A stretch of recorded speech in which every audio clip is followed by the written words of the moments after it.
Эрдэнэс Монгол нэгдэл засгийн газрын үйл ажиллагааны хөтөлбөрт туссан одоо 6 байршил дээр үйлдвэр технологийн парк байгуулна гэдэг. Яг түүхийн эддээ шууд олборлоод шууд экспортлдог биш. Нэмэн үртэг шингээдэг, ажлын байр бий болгодог. Тэгээд эдийн засгийг илүү доктортой болгох, бие даасан байдлыг бий болгох зорилгоор ер нь боловсруулах, баяжуулах үйлдвэрээ дэмжиж. Тэрэнд зориулсан юм татврын болон одоо татврын бус дэмжлэг бүхий. Тэгээд дид үтцийг холбож өгсөн, түүхийн эдийг хангаж өгсөн ийм одоо давцанг бий болгож өгье. За энэ одоо 6 байршлын нэг нь бол бор өндөр юм байна. Монгол улсын хэмжээнд стратеги ач холбогдолтой байршил гэж үзэж байна. Яагаад тэгэхээр бор өндрийн одоо 200-300 км радиус дотор одоо нүүрс, төмөр, жонш, цахиур, балч улуу, тэр кабелын гэх мэтчлийн чухал ач холбогдолтой юм эрдэсүүд байгаа.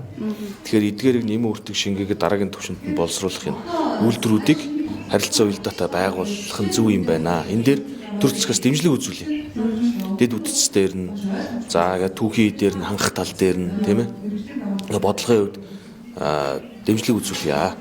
За энэ дээр хувийн хвшлүүд гадаадын хөрөнгө оруулалттай байна уу, дотоодын хөрөнгө оруулалттай байна уу, хувийн хвшлүүд орж ирээд энэ дээр эдгээр үйлдвэрүүдэд байгуулаач гэдэг энэ концепцээр энэ үйлдвэр технологийн парк явж. За төрийн зүгээс яг хөө эхний ээлжинд цахилгаантай холбоотой, дид үтцтэй холбоотой ШВО-гийн одоо 300 мегаваттын цахилгаан станцыг одоо барьж байгуулах ажил түүний бэлтгэл ажил хангалттай явж байна. За бор өндрийн үйлдвэр технологийн паркийг эрчим хүчээр хангана. Хямд доктортой эрчим хүчээр хангаснаар одоо цахиур төмөрийн хайшны үйлдвэрлэл, за фотор тусрагчийн үйлдвэрүүд бий болох боломжтой. За жоншны одоо өргөн нөөц бололцоотой газар шүү дээ бор өндөр бол. Тэгээд жоншиг дараагийн шатанд нь одоо фотор ус төрөгч юм уу, фотор төнгөн цагаан үйлдвэрлэх шаардлагатай хөхрөө хүчлийг жишээд Эрдэнэтийн үйлдвэр технологийн паркаас гарах тэр хөхрийн хүчлийг бор өндөрт ашиглах гэх мэтчлийн аж үйлдвэрийн гинжин хэлхийг бий болгож байгаа байхгүй. Тэр үндсэн түүхийн эдүүдийг бий болгосон тэр үндсэн үйлдвэрүүдийг Эрдэнэс Монгол нэгдэл бас хувийн хвшилтэй хамтраад дөрөв хвшлийн хүрээнд хий гэж. Жоншны баяжуулах үйлдвэр, төмрийн хорголжийн үйлдвэр, нойтон баяжуулах үйлдвэр, цахилгаан станц. За тэгээд хөхрийн хүчлэг эдгээрийг хангаж өгье.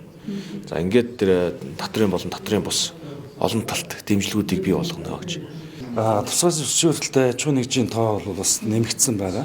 За дийлэнх нь бол мэдээж хайгуулын тусгай зөвшөөрөл байна. Мөн ашиглалтын тусгай зөвшөөрөл. За энэ дээр бас нэмэгдээд баяжуулах үйлдвэрүүд маань орж ирж байна. Түгээмэл тарах хэвээр ашигт малтлалын тусгай зөвшөөрөлтөй аж ахуйн нэгжээ бол оролцуулж нийтдээ 214 аж ахуйн нэгж байна.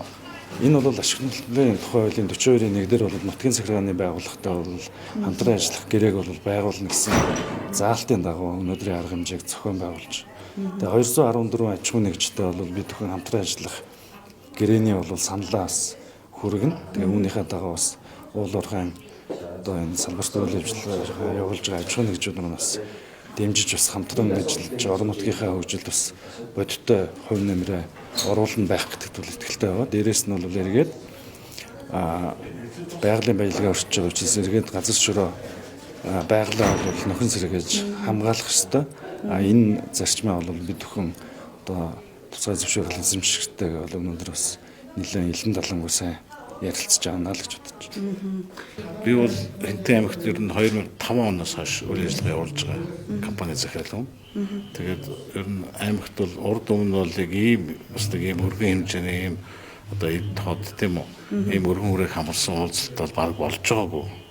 Яг өнөөдрийн уулзалт бол нэлээд өргөн үрээтэй бас их тодорхой нарийн ширээ юм асуусан тийм үү. Нэлээд тийм их үр дүнтэй уулзалт болж байна гэж хэлж байна. Орон нутагт одоо уул уурхайн чиглэлээр тийм бизнес үйл ажиллагаа эрхлэхэд хүндрэлтэй зүйл нь юу юм бэ компаниудад? Тэг яг бид нар ч бол одоо жишээ нь орон нутгатайгаа бол сайхан ойлголцоод хамтраад ажилладаг. Жил болгон нийгмийн хариуцлагын гэрээг хийдэг. Гэрээгээ бол бид нар харилцан ойлголцоод энэ жил та нар юу хийж чадмаар байна тийм үү? Ингээд тохирол явцдаг. Тэгээ ер нь бол одоо хоёр талтай компани орон нутаг гэсэн хоёр субъект байгаа шүү дээ тийм үү. Тэгээ ер нь бол тэр тал дээр бол ойлголцохгүй юм бол гардаггүй.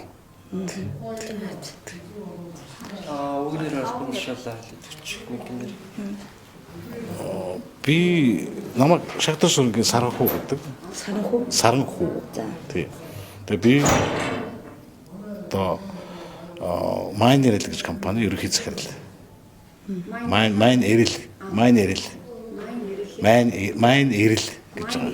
Тий. Юу тэр